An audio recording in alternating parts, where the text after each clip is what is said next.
Thanks for that introduction. Suddenly, I get a feeling that I'm so old in the industry. 1991, started the first employee. But when I saw the committee members, the 10 of them, I was looking at the 10 of them as professionals of HR. But suddenly it struck me that between the 10, I think there must be helping quarter million to 500,000 employees lead a better life. I don't know that number, but I think it should be more than 250,000. Yeah. So you are talking of a committee which is actually talking to 250,000 to 500,000 people directly on a regular basis and shaping their lives. And through the shaping their lives, shaping the organization's future, and therefore evolving the organization. So my belief is the organizations get evolved or shape their future the way the people shape their future and align with the organization future. And therefore, people is very, very important. Although your topic says evolving role of HR, I want to introduce the way HR is defined by Sadhguru, who's one of our mentors. And as part of the Isha Leadership Academy, whenever we talk of human resources, Sadhguru says human is not a resource, but a possibility. And therefore, it's called the possibilities department. So I want each one of you, whether you are the CHROs or the HR heads or professionals who are going to get into HR field, to see this human resource as not a resource, but look at human as a possibility. Feel very blessed that you are being given the opportunity as part of your job, as part of a profession, to really look at the possibilities amongst the human beings who are working with you. And how can you create things, because they are a full bunch of possibilities.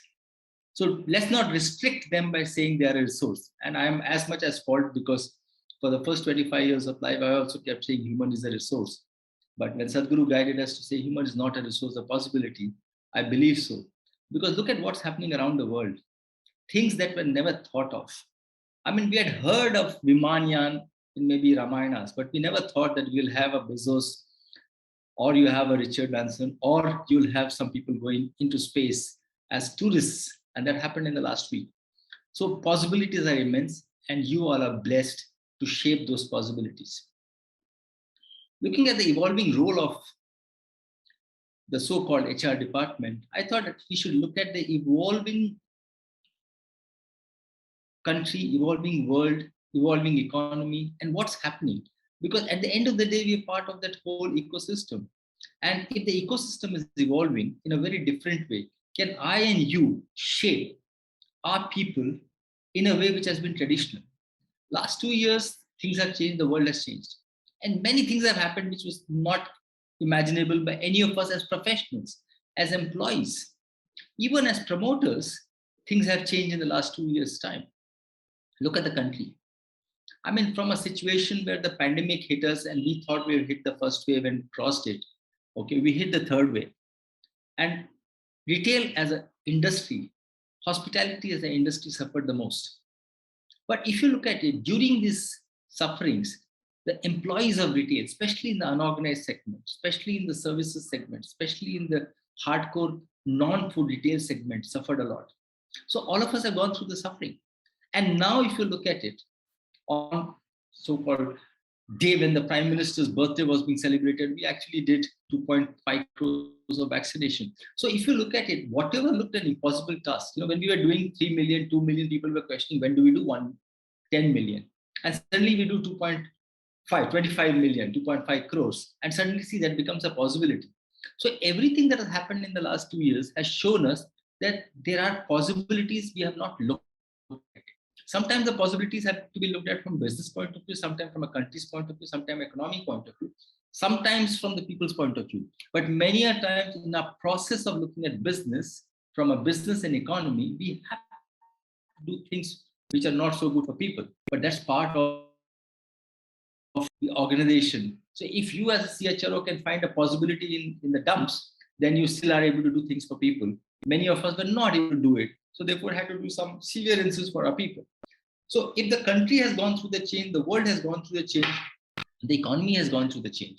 And the last 2 years, the economy has hit most businesses, other than a few businesses which have done extremely well because of the possibilities, whether it is pharmacy or whether it is food retail or whether it is technology, like the Zooms and the team we are all getting aware of. But in this, the point that we are sitting in, the next 1 to 5 years looks fabulous. Fabulous because there's a huge opportunity. The business will come back. At the end of the day, there are 8 billion plus people who have to consume. And if they have to consume, their consumption will not come down. The consumption may shift from one category of consumption to the other, but overall consumption may not come down. Things will improve because all the governments put together have put trillions and trillions of dollars into the ecosystem. And these trillions of dollars have first flown into the stock market and it's flown into infrastructure, is now flowing into capacity building and capex. All this will end up eventually requiring people. So as much as I'm pained by the last 2 years, I'm extremely optimistic about the future possibilities. And in the future possibilities, we should not forget the people possibilities. Because the role of people in the next 1.5, 2 years will also change because the economy has shifted the business models of many organizations. And this is an important understanding that we will have to, as HR professionals, understand. Because if we don't understand the change in business model, for us to then work on people possibilities become very, very difficult. When the pandemic hit us, okay, especially the organizations which suffered, and most retail, especially non-food, have suffered very badly. What did we do? We cut costs. And when we cut costs, okay, we did severance with many employees. I have known of organizations where the organizations are down -30 to -50% on the total employment. Now in the last quarter, when we see 85% business coming back, the organizations are still working with -30, -40% people, which actually means that you are able to do 85% of the 2019-20 business with 60% of the people of 2019-20. So one side you may say, oh, people lost jobs, there was cost cut. But other side, you also have to look at it. Was our productivity very poor that time? Where are people really trained to deliver the business that we required? Or we were sitting in with the fat all around us and therefore we're not as profitable. And retail has always suffered from not being able to deliver profits. So cost structures have changed and these cost structures may not come back to the original. So which means that all the HR professionals, the people possibilities professionals will have to now look at saying, how do they create businesses? I mean, unless businesses are created, jobs will not be created. If jobs are not created, roles will not get created. And if roles are not created, people will not get either hired or they will not grow. So you have to understand the business scenario very well. And in the last 1 year, I have seen a lot of HR professionals, especially CHROs, under tremendous stress. Because in their lifetime of the last 20, 25 years, they never had a situation where they had to take these calls. I mean, India was known for only hiring. And we were always short of a hiring budget. I mean, any company you look at it, the only budget we never surpassed was employment because we were always short of hiring. So from a situation where HR heads only knew how to hire, when it came to how to fire, I mean, they were under tremendous pressure. So as much as we talk about the mental situation of the employees, I think we need to recognize the mental situation of the HR professionals of this country who went through this pandemic in the last 2 years' time. So now to reset, I think it is important for all of us to reset ourselves and say, how do we face the next situation? So where do we start the reset from? I think the first reset has to start from understanding the employee and the way employment is happening. So let me first address the employee, which means the Indian consumers who are also going to be employees or the prospective employees. Many of them are youth, many of them may be middle-aged. Because of the sufferings, there is insecurity. But because of the survival out of the sufferings, the insecurity is gone. I mean, I have known of people who are now saying they don't want a full-time job. They are willing to work for a few months, make their monies and do something that they like because they have seen a lot of suffering around. They're saying, we don't want to miss this. We don't want to live the whole life. So if you look at it, people are not buying properties. Youngsters want to rent properties because they don't know where they're going to be staying. They don't know from where they're working. So I was working in Mumbai. Now I shifted to Patna. I'm actually working from Patna and I'm okay working from Patna. Okay, so maybe why should I have a house leased or bought in Mumbai? So that's the kind of changes that's happening. Work from home. It says work from home, but actually it is work from anywhere. I know of somebody who loves nature. And for the last 1 year, the lady has been working from different places what she likes, sometimes beach, sometimes forest, sometimes mountains, sometimes hill stations. But she's working. So it's not work from home. It is work from where you live and where you live. So that's the change that's happening. Now, when that change happens, I think it is important for the HR professional to understand that this is going to be the cohort which is going to be working for the organization. So when you're used to managing workforce in environments of a manufacturing unit which have got four walls, environment of stores which have got four walls, environment of head office which has got four walls, and suddenly you need to manage the same workforce out of 5,000 walls because they're sitting in the rooms, or maybe they're in some valley, or maybe in there next to the river. So how do you really create that environment? Now, this is not going to be easy. So if this is the change that's happening in the lifestyle of people, in the way people are looking at it, then who needs to change the most? One would say, the CEOs need to change, the employees need to change, the rules need to change, the policies need to change. No, friends, I think the first person who has to really, really change is you and me if I am in the so-called department of human resources. Because if I am not willing to change and accept this new environment where an employee who would otherwise come to you requesting various things on policies and procedures, or even come to you for help, on assistance, on guidance, on mentoring, on counseling, is not going to come to you face to face. So which means that power of having the people's mantle and running a 5,000 or 50,000 and 2.5 million people is not there with us anymore because they are in distance. Also, especially in retail and many businesses, online is taking up a much larger share. So 1% to 5% to 10%. And in the next 3 years, almost all retailers will have 10 to 15% online, which means that even the physical stores where you could actually meet people, okay, will be limited, and you will have people who are going to be doing online from wherever they are. Second, the online has changed the last mile connect with the consumer. We have been training people how to deal with consumers, how to take up a brand there, how to address them, how to ensure that we are able to bring a lifetime value of the customer. Now, suddenly for you, that portion for offline has gone because the offline connect with the customer, the last mile, is happening not through your employees. It's happening through contracted supply chain delivery, which is not your employee. So, which means that huge responsibility of training and skilling people to connect with the last mile customer has gone. I mean, day before yesterday, I had a delivery which happened from a delivery boy. He delivered a parcel, and I said, "Which parcel is this?" He said, "I don't know." I said, "What do you mean?" He said, "नहीं packet आया आपको मैं delivery से हूँ." So we have reached a stage where if a lifestyle or a Shopper Stop or a Reliance is sending a packet through a delivery or any other courier, the person delivering even doesn't know as to for which organization he is working. So emotionally, the customer is gone. Now, this is going to be a big, big challenge. So if just imagine if 50% is going to be online business, how would we as HR professionals create possibilities for that human to even have the emotional connect? Somebody opening the door and saying hello, welcoming him inside is gone. Half the time in Mumbai environment, the parcels are being delivered at the securities. You have no connect with the people. Now, this is the environment that we are getting in. So I think I would request Kumar and the team and the HR committee, you should have a workshop for the HR professionals of the country. A workshop, not a program like this where they're listening to people. They have to get into environment to say, how do I change? And maybe some of you are very eminent HR people who also talk to universities and educational institutions, have to also change the curriculum and the course of HR of people possibilities. Now, how do you create a possibility of building a brand and relationship and emotional quotient with a customer who none of your employees are meeting? In fact, you may not even have a connect even at a head office level with the end customer.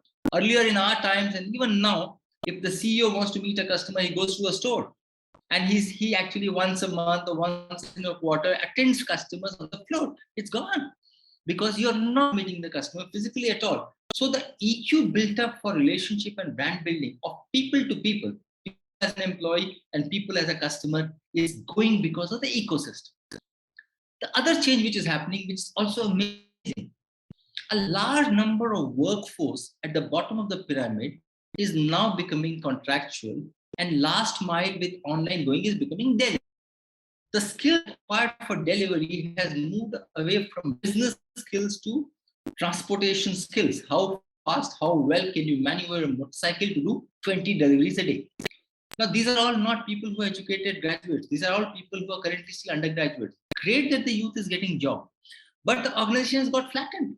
If you're working in a department store for people, you will have two supervisors and one floor manager and one store manager. Now, today you may have 1,000 delivery guys who are there, who are all connected to an app, and the machine and the artificial intelligence is managing it, which means the bottom is absolutely flat. We know of, I started as a shop manager running a store of 1,800 square feet in Shoppers Stop in 1991. I know of a lot of my colleagues who started with me and they are CEOs of the company because we were able to groom them to the next level. They had a basic education, basic skill. If you look at the Walmart CEO, Doug McMillon, he started as a holder in the warehouse. Then he went and did his MBA, then he grew up. The question now is you're from cadre who are neither skilled nor educated to grow into the next level. Can you think of how do you ensure that a Swiggy boy or a Zomato boy becomes the CEO of the company in 20 years' time? That is the challenge for you, because I'm talking of people possibilities manager. So if you're people possibilities manager, how do you create these possibilities for them? And this is going to be very, very critical, because this is how things are evolving. So organizations have become flat. The pyramid has gone absolutely hunky-dory. There's no pyramid to actually look at it. The other part of the story is, if most of the people in the head office are going to come from a side or top who have never experienced themselves, who have never experienced the last mile pain, have never experienced the last mile delivery, never experienced the last mile customer connect, how will they relate to 90% of the people? I mean, ask this question yourself. I mean, if I ask you that as an HR professional, people possibilities professional, have you trained your head of staff to relate with the front line of the new generation? Even a shopper staff will have to do, because 10% business is going to come from online. Have you told them as to how do they empathize with somebody who's doing a delivery, who's asked to do 10 deliveries a day? Or have you told them that earlier you would actually call up the store manager to say how the sale is? Now you have to log into a system to find out what's happening. And it almost tells you which delivery boy is on which part, on which route, in which city, which means you're literally invading into the privacy, and that guy is under stress because he has to deliver 20 parcels a day. So this is the change that is happening in the environment. And this change requires a great evolution. I don't think in the last 20 where this kind of a change is required for any people's organization. On the other hand, look at the breed which is emerging. And that's another challenge that we're going to have. If everybody is saying the bike, helping them coding at the age of 8 and 10 and 12 and 14, which means that industries other than retail, other than service, is creating an environment to say, hey guys, the future is going to come from this. So the future breed 10 years down the line will be coming this.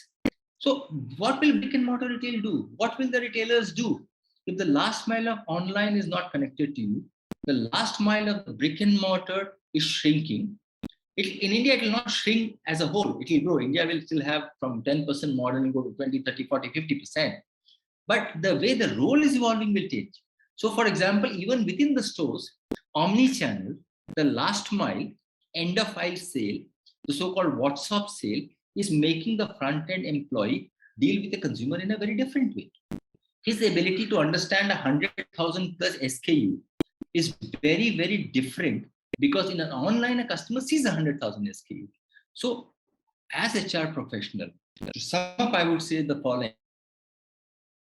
First, get mentally geared to change yourself to what are the possibilities happening in the environment, and ask your question saying, what are the human possibilities that I'm going to deal with?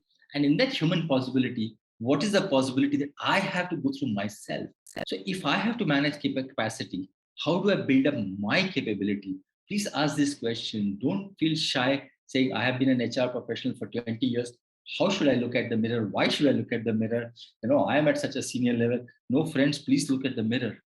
because the shape of the mirror is changing and suddenly you may not recognize yourself in that shape. You have to realign yourself so that your shape and the mirror shape and your image shape is the same for the evolving possibilities. Start with that. Second is, and this is something I know Venkat is also there on this, and our Venki is also there on the panel.